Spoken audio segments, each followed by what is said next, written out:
जी ने ऋषियों के सुंदर प्रश्नों को सुना, क्योंकि हम सभी भगवान से जुड़ना तो चाहते हैं। और कभी कभी भागवत की कथा होती है ना, तो भागवत की कथा हमने इतनी सुनी है कि एक दो बातें हमें याद हो गई है। भागवत कौन सी भागवत की कथा याद हो गई कि जब गोकर्ण जी ने कथा की, धुंधकारी के लिए जो एक प्रेत था, तो जब भगवान की कथा का विश्राम हो गया तो धुंधकारी के लिए विमान आया। हमने ये याद कर लिया, रख लिया कि धुंधकारी के लिए विमान आया। और हम 7 दिनों में भगवान की कथा सुनते हैं। धुंधकारी ने एक बार भगवान की कथा सुनी और हमने ना जाने कितनी बार भगवान की कथा सुनी, हमारे लिए तो विमान आया नहीं। और आजकल विमान आता नहीं। क्या भगवान की कथा झूठ कहती है कि विमान आता है? तो बंधुओं, भगवान की कथा का महात्मा कहते हैं कि विमान आएगा। भगवान विमान कब आएगा? विमान तो आज ही आ जाए, लेकिन हम अपनी अंतरात्मा से पूछ करके देखें कि क्या विमान में बैठने के लिए हम तैयार हैं? जहां विमान आकर के खड़ा हो जाए, और मुझे नहीं लगता कि कोई उसमें बैठेगा। किसी को अपने पोते की याद आएगी, किसी को अपने बेटे की याद आएगी, किसी को अपनी पत्नी की याद आएगी कि नहीं नहीं महाराज ऐसी नहीं कहा, साढ़े तक कितने काम हो जाए। तो कहने का अभिप्राय बंधुओं, विमान में बैठने के लिए पहले रिजर्वेशन तो करवाओ, पहले अपना वीजा तो लगवाओ। आज विमान नहीं आता, विमान तो आ जाए, लेकिन हम जाने के लिए तैयार हैं? ना जाने कितनी कथाएं हमने सुनी है, तो सुनी है वो सारी की सारी पल्लो झाड़ कथा। जहां से उठे, जहां पल्ला झाड़ा और अपने घर पहुंच गए। थोड़ा सा भी कथा को समझा नहीं। गोस्वामी तुलसीदास जी कहते हैं, कहानी सुनही अनुमोदन करही, ते गोपद इव भवनिधि तरही। तो भवनिधि तरने का मतलब भी विमान में बैठ करके व्यक्ति चला गया। तो सूत जी ने सारी बातें सुनी, और सारी बातें सुनने के बाद बड़ी सुंदर बात कही कि महाराज, आप कह रहे हो कि कथा सारम मम करणम रसायनम, हमारे कानों में रसायन भर दे, कथा का सार सुनाए। तो महाराज आपको ऐसी कथा सुनाऊंगा, ऐसी कथा सुनाऊंगा, ऐसी कथा सुनाऊंगा जो व्यक्ति के हर एक दुख को समाप्त कर दे। व्यक्ति का हर एक भय समाप्त कर दे, व्यक्ति का हर एक डर समाप्त कर दे। और सूत जी कहते हैं कि ऋषियों, जीवन में सबसे बड़ा डर कौन सा है? आप सभी बैठे हैं, अगर हम विचार करें तो जीवन में सबसे बड़ा डर कौन सा है? बोलो। माता जी ने बोला, मृत्यु का डर सबसे खतरनाक डर है। थोड़ा सा भी बुखार आ जाए ना, 2 दिन बुखार ना उतरे, तीसरे दिन हमारी दृष्टि जाती है कहीं ये बुखार बिगड़ ना जाए, इस बुखार के कारण मैं मर ना जाऊंगा। व्यक्ति इतना डरता है, इतना डरता है। तो सूत जी कहते हैं कि महाराज सबसे बड़ा डर है मृत्यु का डर। और मैं आपको ऐसी कथा सुनाऊंगा जो मृत्यु के डर से भी व्यक्ति को निर्भय कर देती है। जिन्होंने भी कथा सुनी है भागवत की, आपने अनेकों बार कथा सुनी है, लेकिन कथा उसने सुनी है जिसको मृत्यु का डर नहीं है। अगर आपने 1000 बार भागवत की कथा सुन ली, लेकिन फिर भी मौत से डर रहे हो, तो समझ लो आपने भगवान की कथा नहीं सुनी, आपने भागवत नहीं सुनी। अगर मौत का डर बना हुआ है, कहीं मर ना जाए, तो फिर आपने कथा कहां सुनी? ये कथा तो मौत के डर से व्यक्ति को मुक्त कर देती है। तो कहा कि महाराज, व्यक्ति जिस वस्तु से डरता है ना, जिस मौत से डरता है, वास्तव में वो मौत दुनिया में कोई ऐसी ताकत नहीं है जो इसको रोक दे। आया है सो जाएगा, क्या राजा रंग फकीर, कोई सिंहासन चढ़ चलो तो कोई बंद जात जंजीर। जितने भी हम जब प्राणी बैठे जितने भी हैं, सारे के सारे मरणशील हैं। एक ना एक दिन मर जाएंगे। एक दिन हमारी फोटो लगी होगी, लोग उसमें हार डला होगा, लोग आकर के पुष्पांजलि अर्पण करेंगे, कहेंगे कि भैया भला आदमी था, भगवान की कथा सुनाता था, आज इसकी फोटो लगे। और एक एक करके हम सभी चले जाएंगे। इस संसार में कोई भी परमानेंट नहीं है। चाहे लगा लो ओके साबुन, चाहे लगा लो सेंट, जगत में कोई न परमानेंट, जगत में कोई न परमानेंट। और आप सभी को लग रहा है ना कि हम जी रहे हैं, वास्तव में हम बंधुओं जी नहीं रहे, हम मर रहे हैं। एक एक दिन हमारे जीवन का खत्म हो रहा है। हम किसकी ओर जा रहे हैं? जीवन की ओर जा रहे हैं।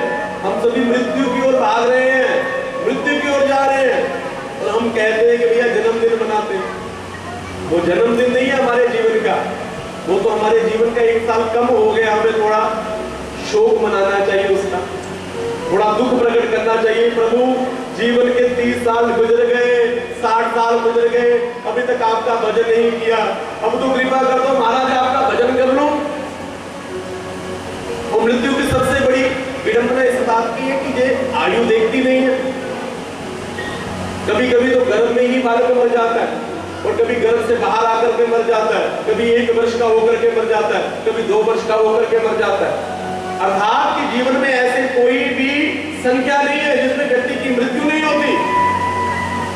जवानी में मर गया, कोई बुढ़ापे में मर गया, कोई शिशु अवस्था में मर गया, तो सारे के सारे मर रहे हैं। क्यों मर रहे हैं? क्योंकि इस पृथ्वी का नाम है मृत्यु लोक। क्या नाम है? मृत्यु लोक। मेडिसिन की दुकान है, बाहर लिख दिया मेडिकल स्टोर। मेडिकल स्टोर का मतलब अंदर मेडिकल की दवाइयां मिलेंगी, अंदर मेडिकल मिलेगा। बाहर लिख दिया, बोर्ड लगा दिया पुस्तकालय, अंदर क्या मिलेगा? बोलो बोलो, पुस्तक। बाहर बोर्ड लग गया क्लॉथ हाउस, अंदर क्या मिलेगा? बोलो, कपड़ा, क्लॉथ मिलेगा। बाहर बोर्ड लग गया ताजे फलों की दुकान, अंदर से क्या मिलेगा? बोलो, फल मिलेंगे। कितने समझदार हो आप, 1 मिनट में जवाब दे दें। लेकिन भगवान ने इस लोक के ऊपर बोर्ड लगा दिया मृत्यु लोक। क्या मिलेगा? बोलो, मृत्यु मिलेगी। लेकिन हम क्या ढूंढते हैं? डॉक्टर साहब बढ़िया जी दवाई दो, जल्दी जल्दी ठीक हो जाओ। हम क्या ढूंढते हैं? जीवन ढूंढते हैं। उल्टा काम करते हैं, जहां पर मृत्यु मिलनी है वहां पर जीवन ढूंढते हैं। सूत जी कहते हैं, काल व्याध मुख ग्रास, ग्रास निर्वाण हेतवे, श्रीमद् भागवती वार्ता कलऊ की रेन माशितम। बड़ा सुंदर ये श्लोक है महात्मा का। काल व्याल मुखा ग्रास। जो बैठे ना मैंने बातें करनी, उनसे प्रार्थना पैदल ध्यान दो, क्योंकि मेरी भी मजबूरी है, जहां पर भी जो कथा निकलेगी वो आपके भाव की ही निकलेगी। अगर आप अपनी चर्चा करते रहोगे तो संसार की कथा चलती रहेगी, फिर भगवान नहीं आएंगे। ये संसार को छोड़ दो। संसार का भी अर्थ कोई बढ़िया नहीं है। संसार का अर्थ है संसर्ती संसार, जो नित्य प्रतिदिन सरक रहा है, खिसक रहा है, वो संसार है। वो आपकी पकड़ में आने वाला नहीं है। नहीं तो अपनी फोटो देख लेना, आज से 5 साल पहले दुबली पतली थी, आज मोटी हो गई।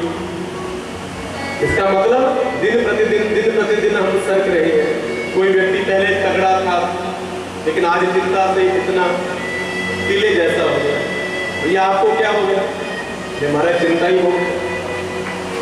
संसर्ती की संसार, ये संसार दिन प्रतिदिन सरक रहा है, और हम चाहते हैं कि संसार हमारी मुट्ठी में बना रहे। नहीं बनेगा बंधु। सूत जी कहते हैं, काल व्याल मुख ग्रास। हम जितने भी प्राणी है ना जहां बैठे हुए, हम क्या है? हम काल। काल किसे कहते हैं? समय को। व्याल किसे कहते हैं? सर्प को। समय रूपी सर्प के मुख का ग्रास है। क्या है? काल व्याल मुखाग्रास। और आगे क्या लिखा? त्रास निर्वाण हेतवे। तो त्रास का मतलब होता है तो डर। हमें डर लगा रहता है। क्या डर लग रहता है? कि महाराज ये सर्प हमें खा ना ले, हमारी मृत्यु न हो जाए। काल व्याल मुखाग्रास त्रास निर्वाण हेतवे। तो कहा कि महाराज हाँ ये बात तो है, हर कोई व्यक्ति डरा रहता है कि भैया मरना जाए मरना जाए मरना जाए। तो कहा कि फिर उसके लिए कोई उपाय है महाराज, बताओ। तो सूजी कहते हैं श्रीमद् भागवती वार्ता। उसके लिए क्या है? भागवती वार्ता, भगवान की कथा।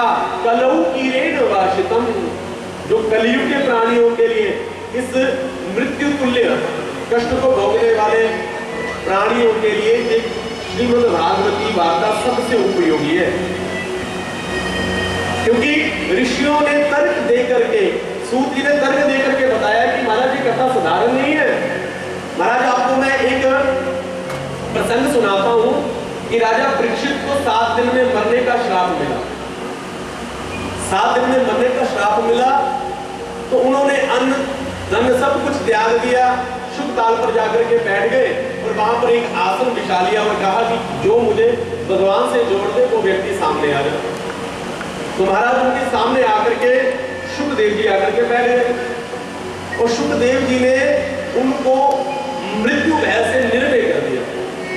लेकिन जब वो भगवान की कथा सुना रहे थे ना, उसी समय देवता लोग क्या किया? देवताओं ने अमृत कलश लिया। क्या लिया? अमृत कलश।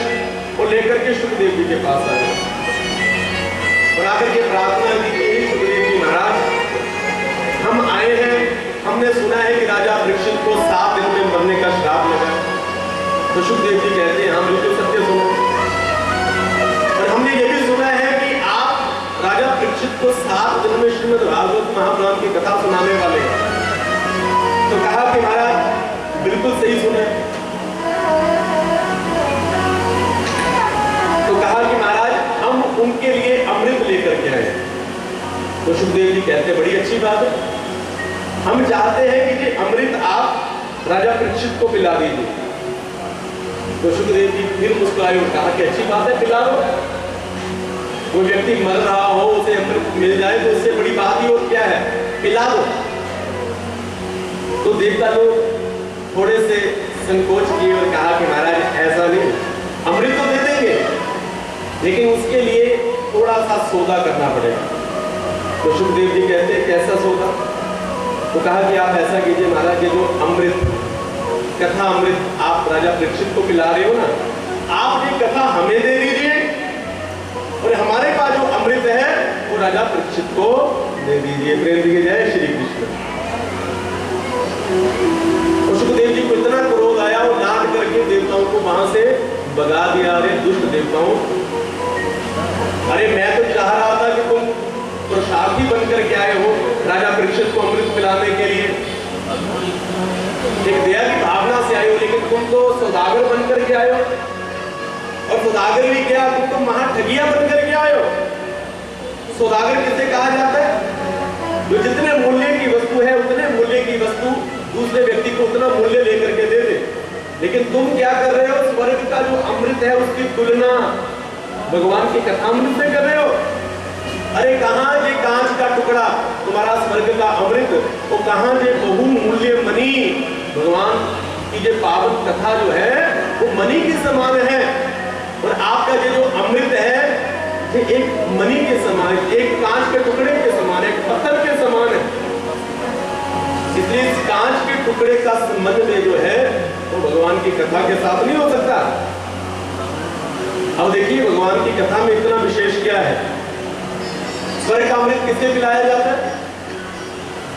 जो पुण्य आत्मा है, जिस व्यक्ति ने सत्कर्म किया है, जिस व्यक्ति ने पुण्य किया है, उसे भगवान की उसे ये अमृत पिलाया जाता है स्वर्ग का। लेकिन भगवान भगवान की कथा किसी से कोई मतभेद नहीं करती। कोई पुण्य आत्मा है, कोई दुष्ट आत्मा है, कोई कैसा भी है, भगवान की कथा में जब आ गया सबको ये कथा खिलाई जाती है। भर बल के प्याले अमृत के जहां रोज पिलाए जाते हैं, दरबार में मुरली वाले के दुख दर्द मिटाए जाते हैं। तुझे कथा किसी से मतभेद नहीं करती। और स्वर्ग का अमृत व्यक्ति जब पी लेगा, ऊपर स्वर्ग का भोग सारा भोग लेगा, उसके बाद फिर नीचे गिराएगा ये अमृत। लेकिन भगवान का कथा अमृत जो पी लेगा उसे जो दीर्घ जीवी बनाएगा, सीधा भगवान के चरणों में पहुंचा देगा। इसलिए भगवान की कथा बड़ी महान है बंधुओं। इसलिए इस कथा को सदा श्रवण करना चाहिए। तो ऋषियों ने पूछा कि सूत जी कितनी क्वांटिटी में भगवान की कथा पीनी चाहिए, कितनी मात्रा में भगवान की कथा पिए। तो सूत जी ने कहा कि वैसे तो भगवान की कथा नियंत्रण हमें जपनी चाहिए, भगवान की कथा नियंत्रण रखनी चाहिए। लेकिन श्रीमद् भागवत महाभारत की जो कथा है उसका साप्ताहिक महायज्ञ होता है। कितने दिन की कथा होती है? बोलो, 7 दिन की कथा। ये 7 दिन की कथा कैसे प्रारंभ हुई महाराज, और किसने किसको सुनाई, ये हम सुनना चाहते हैं। तो जिसके संदर्भ में बड़ा सुंदर एक प्रसंग सुनाया। एक बार महाराज बद्री नारायण में भगवान के सबसे पहले अवतार सनक, सनंदन, सनातन और सनत कुमार, ये चारों भैया भगवान का संकीर्तन कर रहे थे। नारायण नारायण हरि शरणम हरि शरणम हरि शरणम हरि शरणम हरि शरणम हरि शरणम। जिनके मुख पर एक ही शब्द रहता है, हरि शरणम, सदा भगवान के शरण में रहना चाहते हैं। तो एक बार महाराज ये चारों भाई भगवान का स्मरण कर रहे थे, तो इनकी भेंट हुई नारद जी से।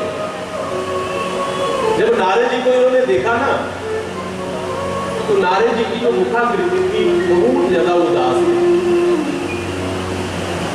जब इन्होंने नारद जी को देखा तो देख करके ये भी मन में विचार करने लगे, नारद जी को पूरे संसार को प्रकाशित करने वाले, पूरे संसार को आनंदित करने वाले हैं, आज नारद जी इतने चिंता को कारण क्या है? क्योंकि भक्त जब भक्त से मिलता है ना तो एक अलग ही वाइब्रेशंस पैदा होते हैं। कैसी वाइब्रेशंस पैदा होती है? 4 मिले 64 खिले, 4 मिले 64 खिले और 20 खड़े कर जोड़। भक्तन से जब भक्त मिले तो बिकसे 7 करोड़। भगवान के भक्त जब भगवान 2 भक्त आपस में मिलते हैं ना, 4 मिले, 4 मतलब 2 आंखें एक भक्त की, 2 आंखें दूसरे भक्त की, कितनी हो गई? 4 और 64 खिले, तो मिलकर ये खिल जाते हैं। 32 नाम एक भक्त के, 32 नाम दूसरे भक्त के, कितने हो गए? 64। और जब हंसते हैं, एक दूसरे को देख करके मुस्कुराते हैं, 64 खिलते हैं, तो दोनों हाथ जोड़ लेते हैं। 10 उंगलियां एक भक्त की, 10 उंगलियां दूसरे भक्त की, कितनी हो गई? 20 खड़े कर जोड़े। और भक्तन से जब भक्त मिले तो बिकसे 7 करोड़। ये 7 करोड़ क्या है? ये बंधु है हमारे शरीर के रोम छिद्र। एक व्यक्ति के शरीर में 3.5 करोड़ रोम होते हैं। कितने होते हैं? 3.5 करोड़ रोम। जब दो भक्त आपस में मिलते हैं, 3.5 कितने बन गए? 7 करोड़। तो विकसित 7 करोड़। अगर आपको कोई भक्त मिले और अगर आपको देख करके उसके 64 ना खिले, उसके 32 ना खिले, तो समझ आना चाहिए कि कोई विषम परिस्थिति है। और भगवान की कथा में जब भी जाओ ना, आज तो महात्मा की कथा है, आपने 1-2 बातें सीखनी है। भगवान की कथा में जब भी जाना है तो प्रसन्नचित्त होकर के बैठना है। चाहे जितनी मर्जी चिंता है, घर का कोई दुख है, कोई व्याधा है, उसे घर ही छोड़ाओ या घर से लेकर के कहीं रास्ते में छोड़ाओ, लेकिन भगवान की कथा में सदा चुस्त होकर के बैठना है, स्वस्थ होकर के बैठना है, प्रसन्नचित्त होकर के बैठना है, क्योंकि भगवान हंसने वालों को हंसाते हैं। जो हंसते हैं ना भगवान की कथा में, भगवान कहते हैं सदा हंसते रहो, बसते रहो। जो हंसते हैं उनके घर बोलो बसते हैं। इसलिए हंस करके मस्ती में भगवान की कथा को श्रवण करना चाहिए। तो नारद जी को उदास देखा और उनके बड़े भाई हैं सनकादि ऋषि, कहा कथम ब्राह्मण दीन मुख कुतिश्चिंतया कुरो भवान वरन्ति गम्यते कुत्र कुतश्चावनं तथा। कथम ब्राह्मण हे नारद जी, आप अपना मुख दीनों की तरह लटका करके कहां घूम रहे हो? महाराज आपके जैसा संत जिनका नाम लेने से ही व्यक्ति प्रसन्नचित्त हो जाता है। आज नारद जी चिंता कर रहे हैं, महाराज कहां से आ रहे हो? महाराज कहां जा रहे हो मुख लटका करके? तो नारद जी ने अपनी व्यथा जो है अपने भाइयों से कही कि महाराज जिस चिंता को लेकर के मैं घूम रहा हूं ना महाराज, मुझे ऐसा लग रहा है कि उसका समाधान अब हो जाएगा। मुझे लगता है उसका समाधान हो जाएगा। तो कहा कि महाराज पहले चिंता तो बताइए, क्या चिंता है? तो नारद जी ने कहा कि मैं भ्रमण करने के लिए पृथ्वी पर गया। जब पृथ्वी पर गया ना तो महाराज पहले ही मेरा मन उदास हो गया। एकदा नर दो योगी परा अनुग्रह कांक्षया पर्यटनम विविधान लोकान मृत्युलोक भूपाकृतः। तो मृत्यु लोक में जब नारद जी आए तो नारद जी ने देखा उस समय कलयुग चल रहा था और कलयुग के पाखंड से लुप्त हुए सदग्रंथ।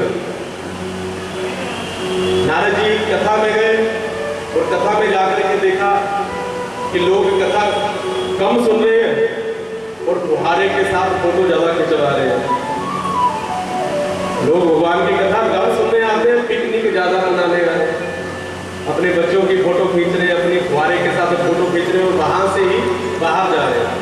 तो नारद जी ने देखा, नारद जी को देखकर के बड़ी चिंता हुई कि महाराज लो कर लो, इतनी बड़ी ज्ञान गंगा, इतनी बड़ी सरिता जिसका प्रभाव हो रहा है और लोग बिना स्नान के ही लौट रहे हैं, व्यर्थ की बातों में अपना समय नष्ट कर रहे हैं।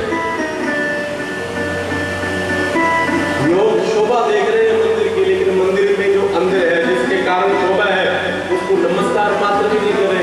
तो नारद जी को बड़ा कष्ट हुआ। तो नारद जी ने कहा कि अब क्या करें? तो नारद जी ने कहा कि चलो अब चलते हैं संतों के पास, क्योंकि संत जो है उनके पास जाकर के कुछ शांति होगी। लेकिन जैसे ही नारद जी कहते हैं मैं संतों के पास गया तो महाराज मैं और भी ज्यादा परेशान हो गया, क्योंकि पहले संतों के पास जाते थे, जितना संत विरक्त होता था उसकी उतनी ही ज्यादा महानता। और आज संतों के इतने बड़े बंगले हैं, इतनी बड़ी गाड़ियां हैं, और जितना बड़ा संत, जितनी बड़ी उसकी कोठी, जितना बड़ा उसका महल, जितना बड़ा उसका आश्रम, और उतने ही ज्यादा उसके भक्त। और नारद जी कहते हैं मैं एक आश्रम में गया, वहां पर इतना शोर मच रहा था, इतना शोर मच रहा था। मैंने कहा कि महाराज ये शोर कहां से आ रहा है? तो नारद जी कहते हैं मुझे उत्तर मिला कि मोनी बाबा जी के आश्रम से शोर आ रहा है। कहां से शोर आ रहा है? मोनी बाबा जी के आश्रम से। मैंने देखा कि बच्चे शरारत कर रहे हैं, खेल रहे हैं। अरे मैंने कहा कि भैया थोड़ा रोको, ये किसके बच्चे हैं? तो नारद जी कहते हैं, उत्तर मिला कि ये ब्रह्मचारी जी के बच्चे हैं। तो फिर गया, मैंने बहुत बड़े बड़े बंगले देखे, पूछा कि ये बंगले किसके हैं? तो उत्तर मिला कि महाराज ये बंगले त्यागी जी महाराज थे, जिसने सब कुछ त्याग कर दिया, उसके इतने इतने बड़े बंगले। तो नारद जी ने कहा कि लोग कर लो बात। अब तो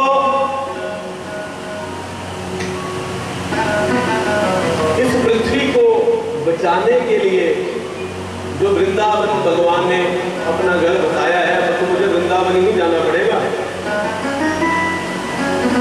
वृंदावन वृंदावन वृंदावन चलो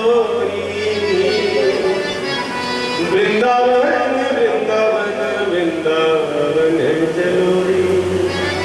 नारद ने कहा कि मैं खुश होकर के, प्रसन्न होकर के वृंदावन में गया, लेकिन वृंदावन में तो महाराज मेरे दुख का कोई ठिकाना नहीं रहा। वहां पर मैंने देखा कि महाराज चारों ओर शांति ही शांति, और वहां पर मैंने भगवान की उस पावन ग्रह को प्रणाम किया।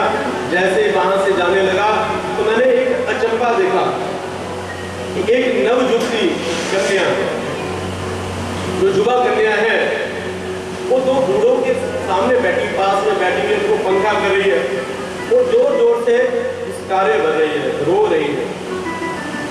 और मैंने दूर से देखा कि ये कन्या इन बूढ़ों के सामने क्या कर रही है, और उसके आसपास बहुत सी उसकी सखियां बैठी हुई थी, जो उस युवती को पंखा कर रही थी, उस युवती के चरण दबा रही थी, उसको धैर्य धारण करवा रही थी कि कुछ नहीं होता, सब ठीक हो जाएगा, कुछ नहीं होता, भगवान पर भरोसा रखो, भगवान पर भरोसा रखो, ऐसा कह रही थी।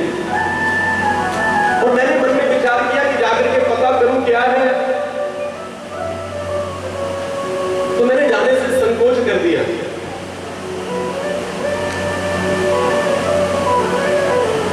मैंने जाने से संकोच कर दिया कि स्त्रियों का समुदाय है, मैं फक्कड़ बाबा इनके मध्य में जाऊंगा, जाकर के कुछ पूछूंगा, मुझे कह देंगी कि बाबा आपने क्या लेना, ये हमारा स्त्रियों का समुदाय है, आपको बुलाया नहीं, चलाया नहीं, क्या बात है। तो नारद जी ने कहा कि मैंने दूर से उनको प्रणाम किया, जैसे ही जाने लगा तो उस देवी ने मुझे आवाज लगाई, हे नारद जी रुकिए रुकिए महाराज रुकिए, मेरी चिंता से मुझे मुक्त कीजिए।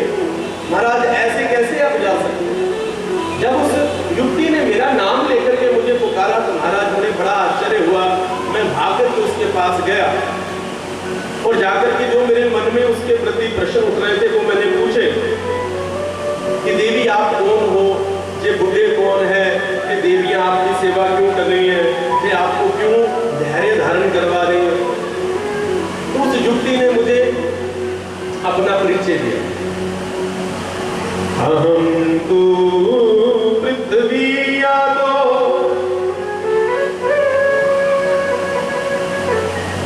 तो कहा कि मैं भक्ति हूं।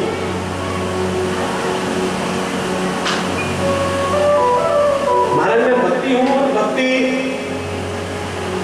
और ये दोनों जो बूढ़े जो पुरुष बैठे हैं जहां पर, ये दोनों मेरे बेटे हैं, ये मेरे बेटे हैं, दोनों बूढ़े हो चुके हैं और मैं भक्ति हूं। अब नारद जी को बड़ा संकोच हुआ कि देवी आप युवा हो और आपके पुत्र बूढ़े हैं, कारण? तो कहा कि महाराज मैं भक्ति हूं, और जब मैंने जन्म लिया ना उस समय मैं युवती थी, और धीरे धीरे धीरे धीरे भगवान के साथ जब मेरा पानी ग्रहण हुआ तो मेरे दो पुत्र हुए, जिनका नाम था ज्ञान और वैराग्य। और मेरे पुत्रों को मुझे हर जगह बड़ा सम्मान मिला। पुष्करम च त्रयागम च काशीं गोदावरीं तथा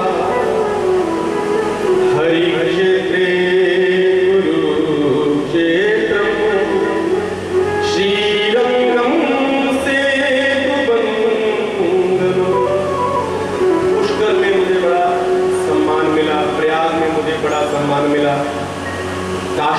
मुझे बड़ा सम्मान मिला। लेकिन जैसे जैसे जैसे जैसे ये युग समाप्त होते गए, वैसे वैसे महाराज मेरे जो पुत्र हैं उनके ग्राहक कम होते गए। अगर हम इस कथा को अब के समय से जोड़ करके देखें तो आज हमारी भक्ति जुबान है, आज हमारी भक्ति जुबा है। अभी भगवान का एक भजन गाएं तो हम सभी नाचने लग जाते हैं, झूमने लग जाते हैं। उसका कारण कि हमारी भक्ति जुबा है, वो नाचती है, नृत्य करती है। जिन माताओं के घुटने भी नहीं चलते ना भगवान के भजन पर, वो भी नाचती हैं, झूमती हैं। क्यों? क्योंकि भक्ति जुबा है। अगर कह दिया जाए ना कि माता जी चलो वहां पर अध्यात्म का प्रवचन हो रहा है, वहां पर संगीत नहीं है, केवल केवल भगवान की कथा सुनाई जाएगी, तो वही माता कह देगी कि पुत्र की करा मेरे तक बुढ़ी नहीं, मेरे से तो एक कदम भी नहीं चला जाता, कैसे जाऊंगी वहां पर। इसका मतलब कि हमारा ज्ञान जो है वो बूढ़ा हो गया, हमारा वैराग्य जो है वो बूढ़ा हो गया है। इसलिए महाराज जैसे जैसे मैं आगे बढ़ी और बढ़ते बढ़ते बढ़ते बढ़ते इस काल ने मेरे ऊपर प्रभाव डाला और मैं अपने पुत्रों के साथ बूढ़ी हो गई। भक्ति कहती मैं भी बूढ़ी हो गई। लेकिन जब मैंने विचार किया कि भैया कहाँ जाऊं, कहाँ पर जाकर के हमारा जो रोग समाप्त होगा, तो मेरे ध्यान में जो वृंदावन नगर आया, जो वृंदावन भगवान का घर मेरे स्मरण में आया, तो मैं अपने पुत्रों को लेकर के वृंदावन आ गई। लेकिन धन्य है कि वृंदावन, जिस वृंदावन में आते ही मैं तो नवयुक्ति हो गई। वृंदावन वृंदावन वृंदावन वृंदावन वृंदावन वृंदावन वृंदावन। तो वृंदावन में हर कोई राधे राधे राधे राधे रखता है, तो भक्ति जो है वो जुबा हो गई। लेकिन महाराज मेरे जो दोनों पुत्र हैं ना, ज्ञान और वैराग्य, इनका जहां पर भी कोई ग्राहक नहीं है। अब तो मैं मन में विचार कर रही हूं कि अगर मेरे पुत्र ठीक हुए तो ठीक है, नहीं तो मैं इस वृंदावन को भी छोड़ दूंगी और सीधी चली जाऊंगी विदेश में। विदेशम गमनम तथा, मैं विदेश में गमन करूंगी, जहां से छोड़ दूंगी। तो नारद जी ने कहा कि देवी ऐसे कैसे छोड़ दोगी? देखिए सतयुग द्वापर त्रेता में तो आप बड़े आराम से रही, लेकिन इस युग में क्या है? तो कहा कि ये कलयुग बड़ा खतरनाक है। मुझे तो इस बात के ऊपर हैरानी होती है कि महाराज परीक्षित ने इस कलयुग को छोड़ क्यों दिया, इसको मार क्यों नहीं दिया? तो नारद जी ने कलयुग की विशेषता गाई कि जो काम सतयुग द्वापर त्रेता में बड़ी बड़ी तपस्या करने से नहीं होता, सतयुग में भगवान को प्राप्त करना हो तो बड़ी कठिन तपस्या करनी पड़ेगी, त्रेता में बड़ी कठिन तपस्या करनी पड़ेगी, द्वापर में बड़ी कठिन तपस्या करनी पड़ेगी। लेकिन वही ठाकुर अगर कलयुग में प्रसन्न करना हो तो केवल और केवल हरि नाम संकीर्तन से ही भगवान प्रसन्न हो जाते हैं।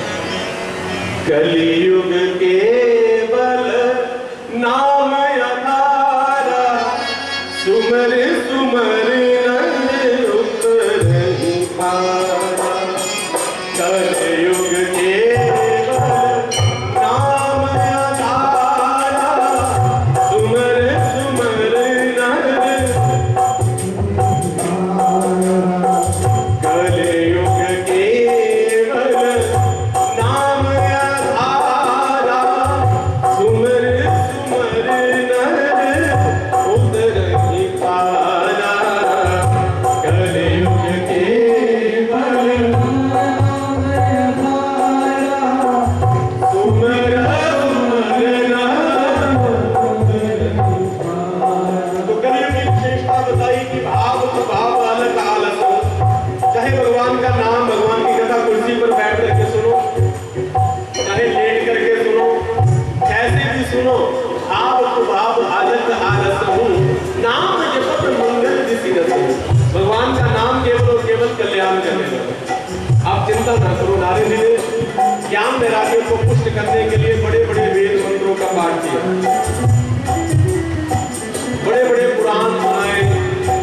श्रुतियां सुनाई और गीता पाठे मुहुर मुहुर, बार बार गीता पाठ किया। लेकिन जैसे जैसे गीता पाठ होता है ज्ञान वैराग्य को थोड़ी सी चेतना आती है और जैसे ही पाठ विश्राम लेता है तो फिर मूर्छित होकर के गिर पड़ते हैं। सब कुछ सुना दिया, नारद जी भी अब चिंतातुर हो गए कि महाराज अब क्या होगा। भगवान का स्मरण किया और ऊपर से आकाशवाणी हुई कि नारद अगर इन ज्ञान वैराग्य को पुष्ट करना चाहते हो ना बेटा तो उसके लिए सत्य कर्म करो। तो मैंने मन में विचार किया कि भैया ये सत्कर्म क्या है। मैंने इतने बड़े वेद सुनाए, श्रुतियां सुनाई, पुराण सुनाए, गीता पाठ सुनाया, लेकिन सत्कर्म मेरी समझ में नहीं आया। अब उसी सत्कर्म को ढूंढने के लिए इधर उधर ढूंढ रहा हूँ महाराज।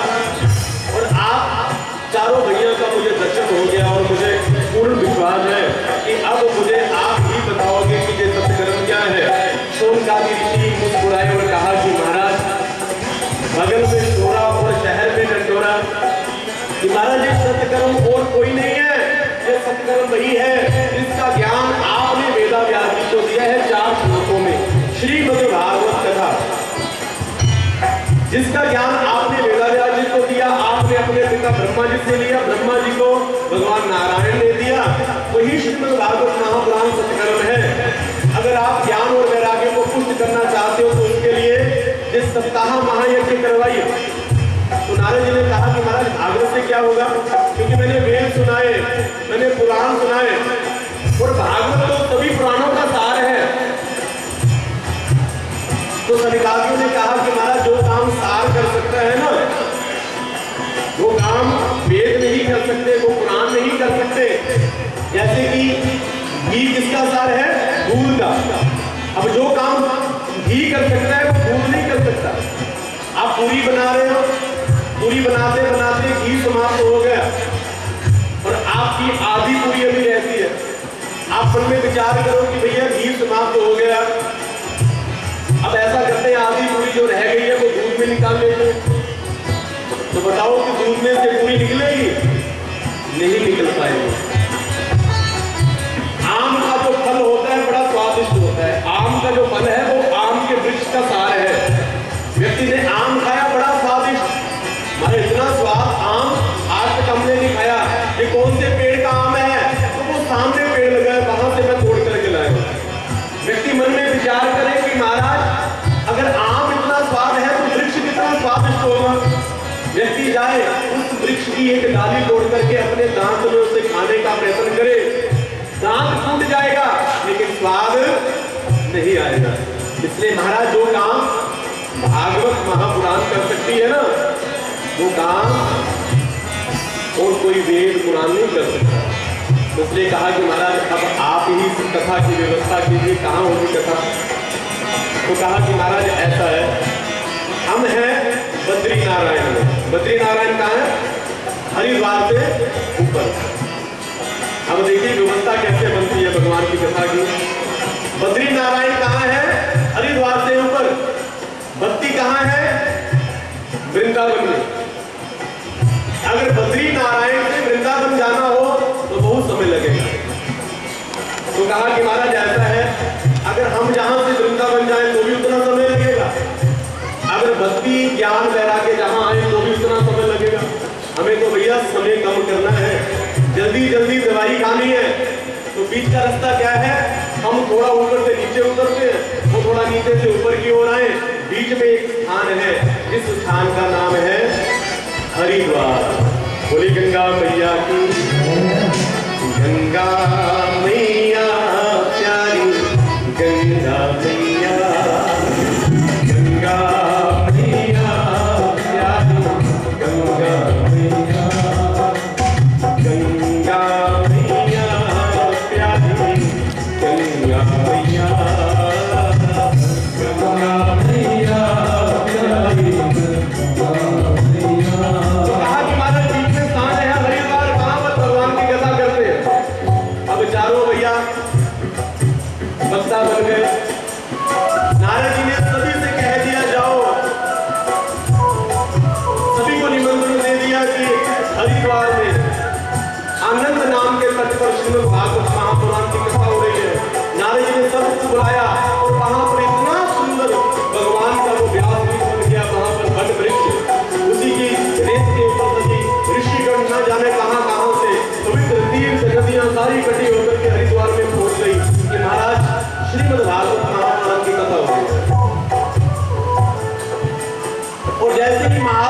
कथा शुरू हुई तो इतनी देर में क्या हुआ, एक नाम संकीर्तन ऐसा चला और उस नाम संकीर्तन में भक्ति ज्ञान वैराग्य को नारद जी ने बुलाया भी नहीं, वो अपने आप भी वहां आकर के पहुंच गए। भक्ति ज्ञान वैराग्य वहां पर पहुंच गए और जोर जोर से गाने लगे, श्री कृष्ण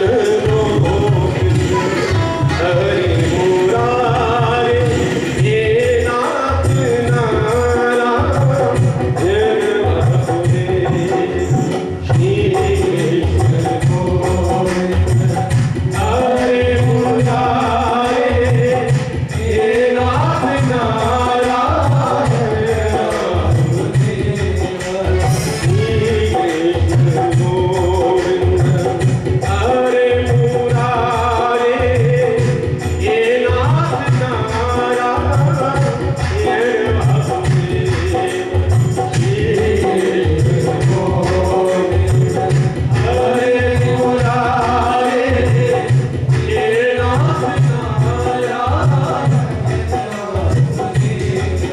आश्चर्य क्या हुआ, भक्ति ज्ञान वैराग्य जो जोर जोर से गा रहे हैं, भक्ति नाच रही है, ज्ञान वैराग्य जो जुबा हो गए, पुष्ट हो गए, गा रहे हैं जोर जोर से भगवान का नाम संकीर्तन कर रहे हैं। तो नारद जी से भक्ति ने कहा कि महाराज आपने सबको बैठने के लिए स्थान दे दिया, लेकिन मैं कहां बैठूं अपने पुत्रों को लेकर के। तो सनकादिक मुस्कुराए और कहा कि भक्ति हम आपको बड़ा सुंदर स्थान दे रहे हैं बैठने के लिए, अपने पुत्र ज्ञान और वैराग्य को लेकर के उन सभी भक्तों के, उन सभी वैष्णवों के हृदय में तुम जाकर के बैठ जाओ जो भगवान से प्रेम करते हैं, जो भगवान से प्यार करते हैं। तो सनकादि कहते हैं सदा से प्यार श्रीमद् भागवती कथा जस्या श्रवण मात्रेण सदा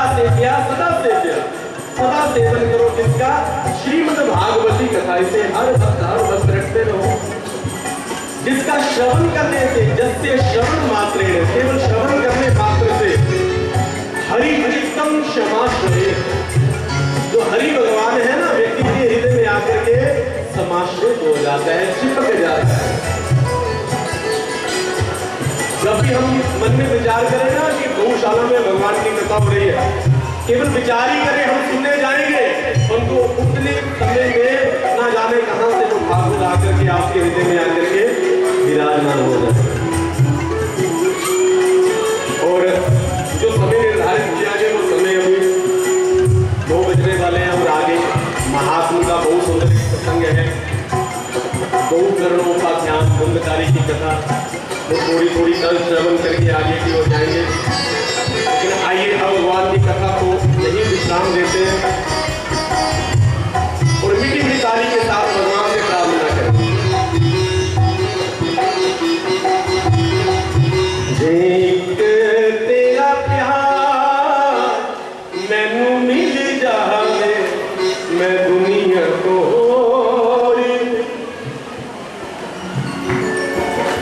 सभी को भजन आता है, समझ आ रहा है ना, तो फिर गाओ। भगवान की कथा सुस्त होकर के सुनिए। और कल भगवान की कथा का दूसरा दिन है और कल भगवान की कथा में हम पांडवों का पावन चरित्र सुनेंगे। महाभारत की कथा आएगी कल। आप सभी से एक निवेदन है, प्रार्थना है, देखिए राम नाम से तूने रे बंदे क्यों अपना मुख मोड़ा, घोड़ा जाए रे समय का घोड़ा। अगर भगवान की कथा ध्यान से सुनोगे तो आपको पता भी नहीं चलेगा कब समय हो गए। इसलिए सभी से प्रार्थना के समय का ध्यान रखें। ठीक 5 बजे भगवान की कथा यहाँ से प्रवाहित होगी। मेरे के सारे भाई बंधु आज 4 बजे आकर के यहाँ बैठ गए थे।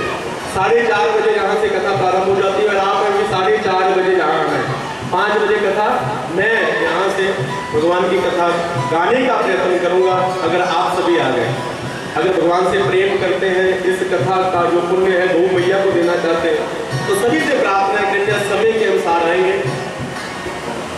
जे तेरा प्यार मैनू मिल जावे, मैं दुनिया को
Yam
तुमरे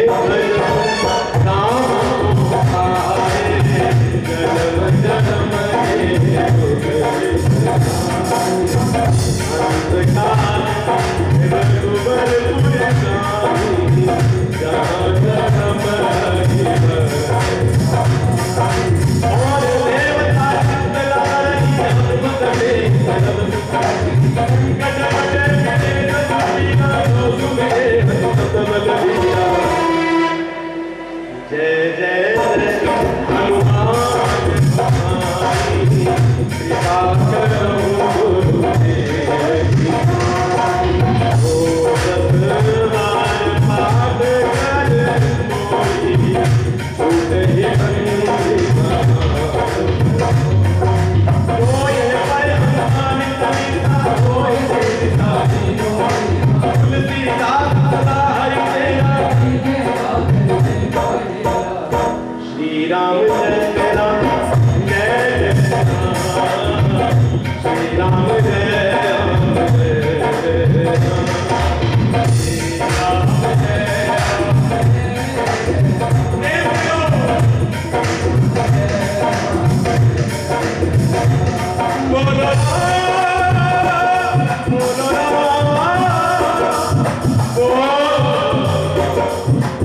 बार तो हाथ उठाओ मेरे हनुमान के लिए, एक बार तो हाथ उठाओ मेरे हनुमान के लिए।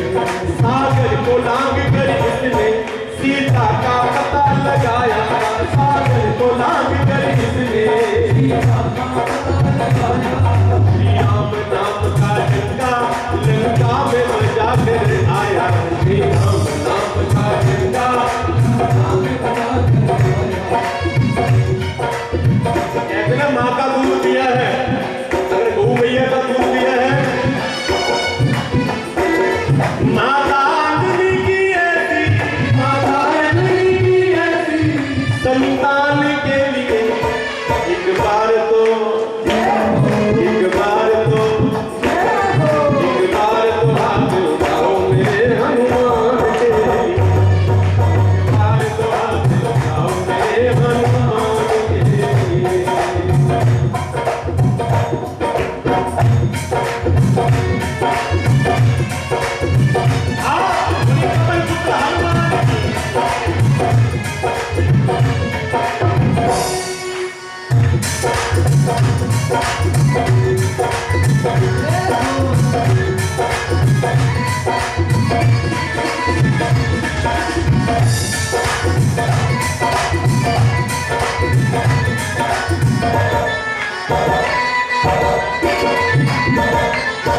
लक्ष्मण के बचने की जब सारी आशाएं टूटी, लक्ष्मण के बचने की जब सारी आशाएं टूटी, बाण लगे और लक्ष्मण के तब प्राण तके सुतरावन मारो, लैग हमें विशुचेन समेत तवे गिरि द्रोण सुबीरु पार, आदि सजीवन हाथ सही तब लक्ष्मण के तुम प्राण उबारो, को नहीं जानते हैं जग में कभी संकट मोचन नाम तिहारो।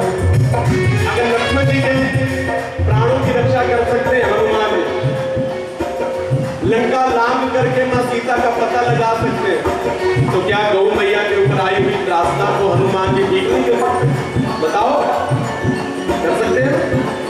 तो हमें भाव से बुलाना पड़ेगा ना उनको।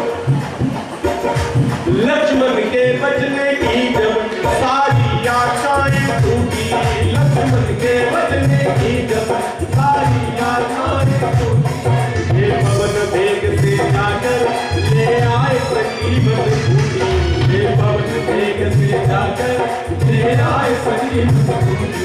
पर्वत को उठाने वाले, पर्वत को उठाने वाले बलवान के लिए एक बार तो, एक बार तो, एक बार तो हाथ उठाओ मेरे हनुमान के लिए, एक बार तो हाथ उठाओ मेरे हनुमान के लिए।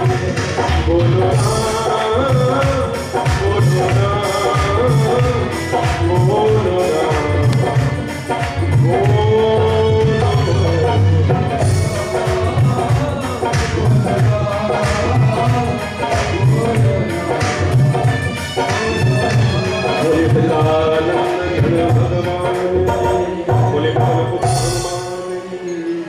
भागवत महापुराण की गौ मैया की, श्री सुखदेव जी महाराज की, वेद व्यास जी महाराज की, सूत जी महाराज की।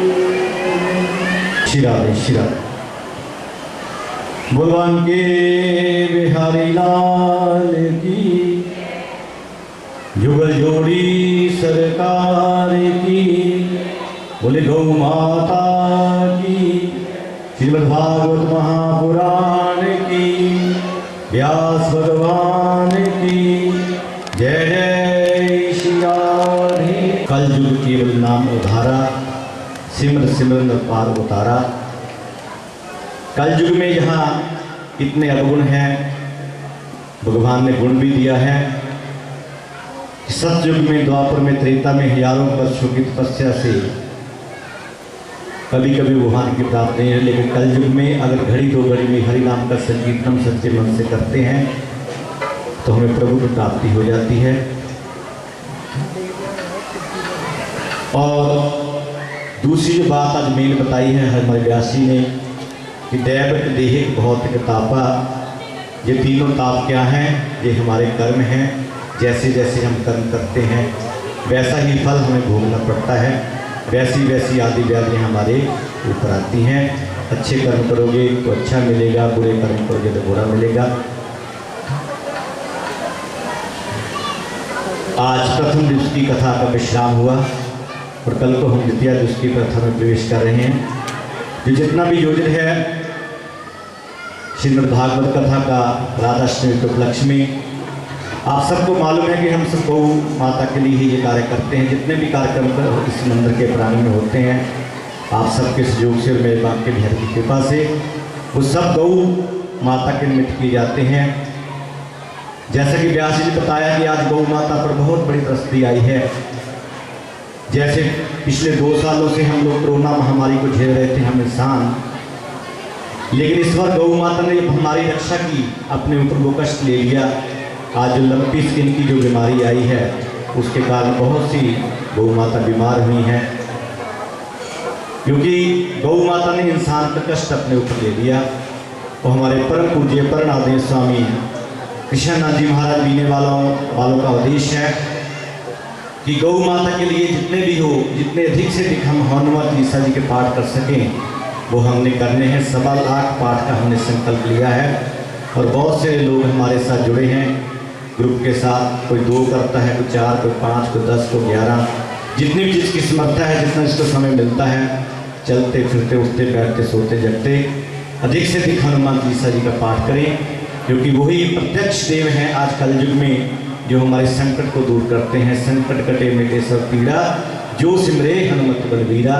जो हनुमान जी की उपासना करते हैं, हनुमान जी का भक्ति करते हैं, उनके आसपास भी संकट नहीं आता। और कल को व्यास जी ने बताया कि ठीक समय पर आप सबने पधारना। आज विलंब क्यों हुआ? क्योंकि विलंब से कथा शुरू हुई। प्रथम दिवस में कुछ व्यस्तताएं होती हैं, इंतजाम करने में भी उसकी थोड़ा विलंब हो जाता है, लेकिन कल को ठीक 5 बजे व्यासपीठ पर आसन हो जाएंगे। अपने मुखारबिंद से भागवत रूपी गंगा का प्रवाह शुरू कर देंगे। जो भी उसमें सराबोर होना चाहता है वो ठीक समय पर यहाँ आए। ठीक 4 बजे हमारे वाद्य यंत्रों पर हमारे गंधर्व जो हैं आकर बैठ जाते हैं और संगीत के माध्यम से ठाकर जी के चरणों में हाजिरी लगाना शुरू कर देते हैं। और आप सबने संगीत का भी आनंद लेना है और उसके साथ भागवत कथा का भी आनंद लेना है। अब आरती होगी।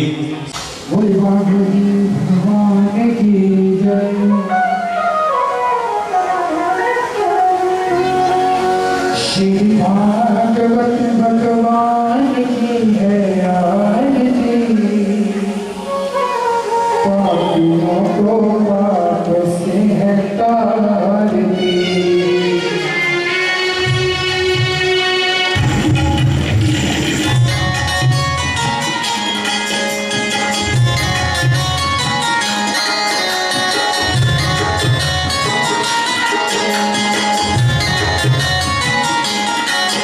श्री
भगवान की है आरती, पापियों को पाप से है तारती। श्री भागवत भगवान की है आरती, पापियों को पाप से है तारती।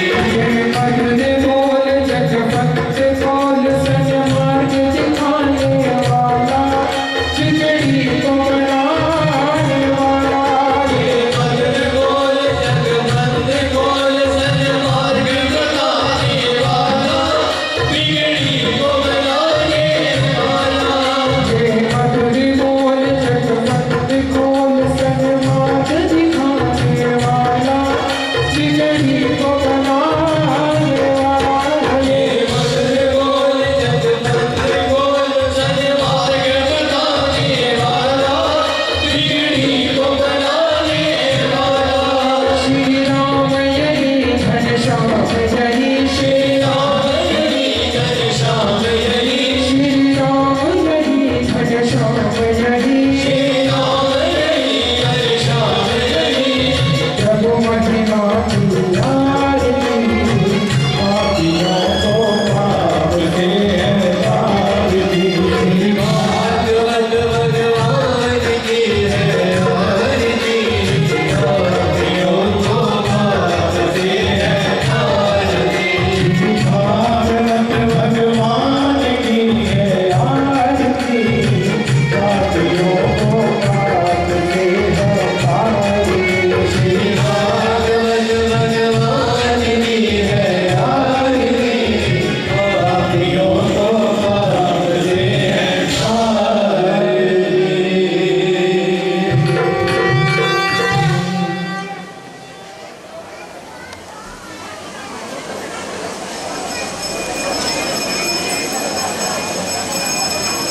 ओम जद्रीर्घधर्मयजन्त देवास्तानि धर्माणि प्रथमान्यासन् तेह नाकं महिमानः सजन्त यत्र पूर्वे साध्याः सन्ति देवाः नानासुगन्धि पुष्पाणि यथा कालोद्भवानि च पुष्पाञ्जलिं मया दत्त्वा गृहाणं परमेश्वर मन्त्रपुष्पाञ्जलिं समर्पयामि।